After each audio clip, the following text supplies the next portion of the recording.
इंदौर के विजयनगर थाना क्षेत्र में स्कीम नंबर 54 में पीएनबी बैंक में हुई लाखों रुपए की लूट का पुलिस ने खुलासा कर दिया है।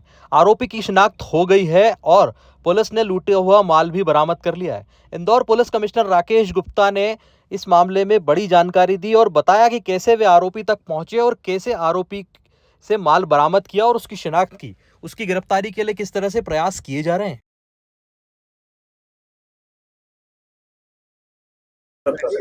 रोल जैसा कि आप सब लोग जानते हैं कि कल शाम को लगभग 4:41 पर पंजाब नेशनल बैंक जो स्कीम नंबर 54 में स्थित है, वहाँ एक अपराधी अंदर घुसा जिसके हाथ में बंदूक थी और उसने वहाँ एक फायर करके और बैंक कर्मचारियों को डराकर और एक बैग में पैसे भरकर वो निकल गया। बाद में जब इस राशि को हम लोगों ने काउंट कराया तो वो लगभग 6,64,000 के आसपास वो राशि थी। घटना बहुत ही गंभीर प्रकृति की दिखाई देती थी और उसी गंभीरता को ध्यान में रखते हुए पुलिस टीमें अपने काम में लगाई गई। मैं ये बताना चाहूँगा कि हमने अपराधी आइडेंटिफाई कर लिया है।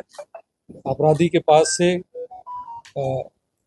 काफ़ी सामान हमारे पास जब्त हो गया उसके घर से और अपराधी के पीछे हमारी टीमें लगातार लगी हुई हैं। कैसे ये सब चीज़ें हुई वो मैं थोड़ा आपके सामने खुलासा करना चाहूँगा कि कैसे हम लोग इस अपराधी के पास तक पहुँचे हैं। जैसा कि आप देख रहे होंगे कि कल भी जो मैसेजेस थे उसमें हम लोगों ने ये बताया था कि ये आदमी कोई सिक्योरिटी गार्ड हो सकता है। इसके पीछे जो कारण हमें समझ में आते थे, वो जो सीसीटीवी फुटेज आप सभी लोगों ने भी वो फुटेजेस देखे होंगे, उसमें सबसे पहले जो महत्वपूर्ण कारण समझ में आया वो ये था कि जो बंदूक दिखाई देती थी वो लाइसेंसी बंदूक थी। तो ये बात स्पष्ट होती थी कि लाइसेंसी बंदूक का इस्तेमाल कोई सिक्योरिटी गार्ड ही कर सकता है। तो पहली चीज़ तो ये थी कि जिससे हमें ये समझ में आया। एक दूसरी चीज़ जो हमें कैमरे में दिखाई दी वो ये थी कि एक राउंड उसकी जेब से नीचे गिरा और वो राउंड उसने उठा के अपने पास रखा। अमूमन गिरे राउंड को उठाने की जो ट्रेनिंग है वो पुलिस कर्मचारियों को या आर्मी के कर्मचारियों को दी जाती है। इस बात से हमें ये समझ में आया कि नॉर्मली अपराधी इस तरह की घटनाएं नहीं करते हैं। अगर किसी कारतूस को कोई उठाने की कार्रवाई कर रहा है तो वो कहीं ना कहीं पुलिस या आर्मी का बैकग्राउंड इसमें शामिल होना चाहिए। तीसरी चीज़ हमें तब कंफर्म हुई कि ये कोई सिक्योरिटी गार्ड ही है जब हमें ये समझ में आया कि इसमें अपराधी सिर्फ एक ही है। पहले हमें ये लगता था कि एक व्यक्ति जो उसके बाहर खड़ा है उस पर हमें बहुत शंका इस बात की हुई कि वो जब घटना हो रही थी अंदर, उसी समय वो शटर से अंदर दाखिल होने का प्रयास करते हैं और इसके बाद वो बाहर निकल जाते हैं और बाहर जाने में उनका ऐसा लगता है कि उन्होंने कोई अलार्म रेज नहीं किया, अर्थात कोई हल्ला गुल्ला नहीं मचाया। तो हमें लगा कि ये अपराधी के साथी हैं और बाद में वो अपराधी की ओर ही मोटरसाइकिल में भाग कर निकलते हैं। तो इससे हमें ऐसा लगा कि वो अपराधी के साथी हैं और वो ही उसके पीछे गए हैं। पर बाद में जब हमारी जांच हुई और उनको हमने पहचाना और उनसे जब हमारी बातचीत हुई तो ये पता चला कि वो अपराधी के साथी नहीं है बल्कि बैंक में किसी काम से आए थे और जब उन्होंने ये घटनाक्रम देखा तो डर गए। बाद में उन्हें थोड़ी सी हिम्मत और साहस हुई तो उन्होंने बैंक के प्यून को साथ में बिठाया और उन्हें पीछा करने की कोशिश की अपराधियों का।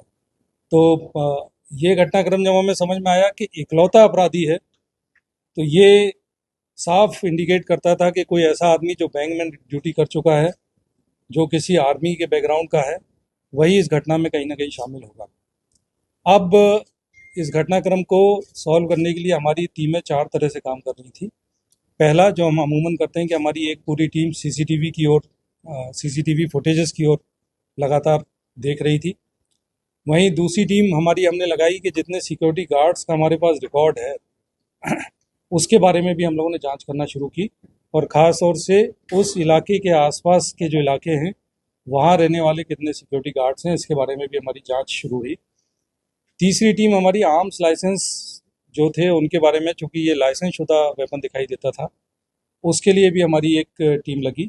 और चौथी सबसे महत्वपूर्ण टीम थी जो हमारी नाकाबंदी के लिए लगातार हमारी टीमें लगी थी, जिसमें हमने Ujjain road, Dewas road, Khandwa road, Dhar road, इन सभी रोडों पर अपनी नाकाबंदी की टीमें लगाई हुई थी।